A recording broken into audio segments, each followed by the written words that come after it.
$1 microscope is such a great tagline. Immediately you're like, that doesn't seem possible. Like, you're making something up. This is a toy. This is fake. This is a scam or a gimmick. And then you start using it, you get such immediate results. Ease of use and its price point is just very, very compelling.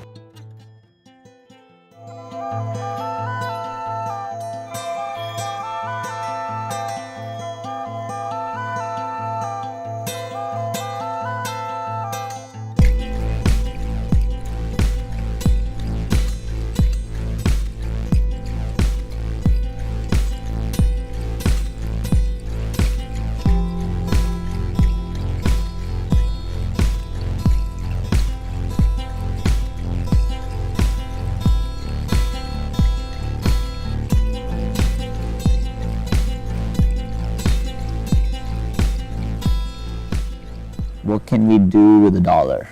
And we chose that number before we made the instrument, asking ourselves, if it was this price, how many people might actually have it in their pocket? The kind of relationship most college students or school students have with microscopes are typically going to your school laboratory and peering under a scope which is poorly aligned and being used by many people. You don't know the optics, you don't know how it works, and that's a tragedy because you don't get a chance to have a microscope of your own to explore.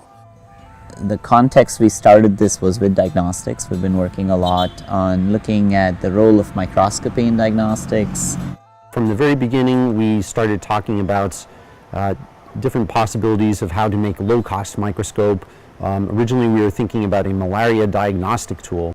And it sort of dawns on you at some point of time, you realize you're out in the field, in the middle of nowhere, and you want capabilities very much like what you would like to have in the lab, both for life sciences research and for tinkering around. On one hand, it's an inexpensive microscope. It opens up the microcosmos to you. So that's absolutely terrific. But you need to actually use this at a quality level and not at a mere stamp collecting level. You start off that way. You start off with your curiosity. But through your curiosity, it opens science.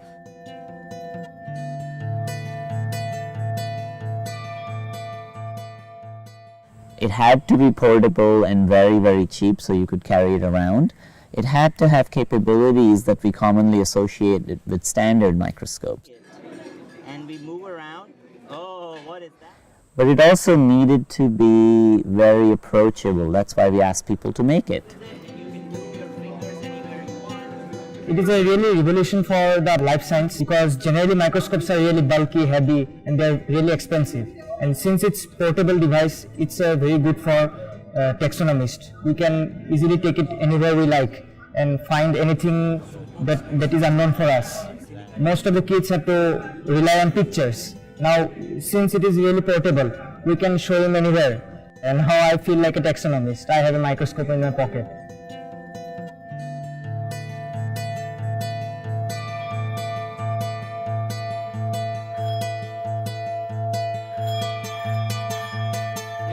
It's all about, inspiring children to think differently about the world around them, to think differently about themselves, and to give a tool for them to have a chance to express their curiosity.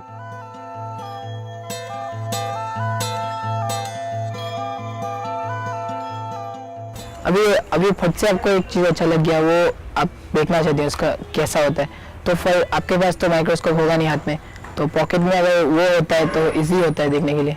छोटे बच्चे को भी अगर हम समझाएंगे तो वो फटक से यूज़ कर पाएंगे. And that's the heart right there. And then I could ask how many beats per second. Just because it's low cost, very low cost, it's not a novelty and it's not a toy. It's actually a scientific and educational tool that just happens to be very cheap. One of the experiments I do in physics is to study wrinkling of films. I have to study how it behaves under pressure, and I have to see it in the microscope. And the mount for that is 2 kgs, and I cannot put it on a normal microscope because it would damage it. So Foldscope being light and easy to use and easy to carry, I can really put it on things, and I can put pressures and strains in real time and then see how it behaves in real time. So this is dated to around 2,900 years before present. And these are impressions which have been made by the potters of that period, which we call the Neolithic period, with the help of creepers. Once you can identify the type of impressions here, we can image those impressions, then we can identify the type of plant. So that is what I am attempting to do just now.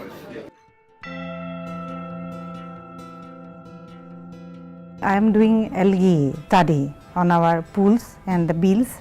We have to collect samples from the field to lab. Sometimes some living biology is lost or it is somewhat modified because of the artificial environment. With Foldscope, that it is a pocket microscope, we can go to the field and we can observe everything in very lively form and immediately after collection. It will be very beneficial to my students as well as my teaching skill. So everybody's microscopes should work exactly the same way. If it's not working, you just follow the steps back and you do it again. It's something that you put together, so hopefully you have the capacity to fix it.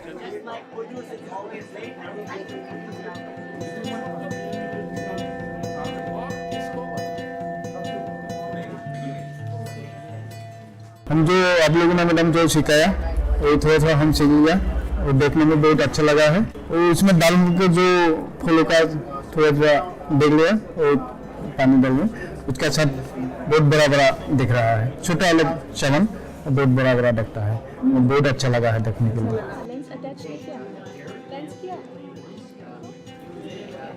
No matter where we go, no matter what community we interact with, there is that community aspect where you lay these instructions out, you hand these to people, and already from the very first step they're building these things together. They're looking at it together, they get very excited together and they talk. I don't know. Let's see. Every single person has this eyes wide wonder part of it. The most important goal is to make people curious. The message that we are trying to give out is that science is a process. Everybody's a scientist. Kids are starting to realize that biology happens outside the biology lab. I like to leave it open-ended. There's no wrong way to use this, really. You are limited by yourself and the people around you.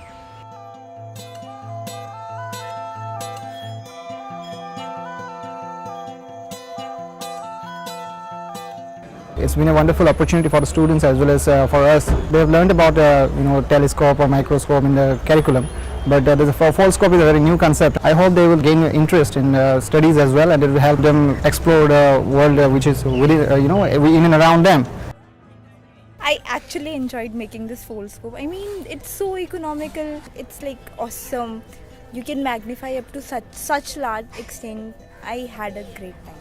Today I will go home and I will try to find some more organisms and around my garden, and I will really video it up and I will upload it in the website also. If you have a project idea in mind, all you have to do is send us an email at foldingmicroscope@gmail.com or just go to the website foldscope.com and write a community that you would work with. Or what would you do? Sometimes the community could just be your own child, or sometimes it could be a fantastic group of people that you work with.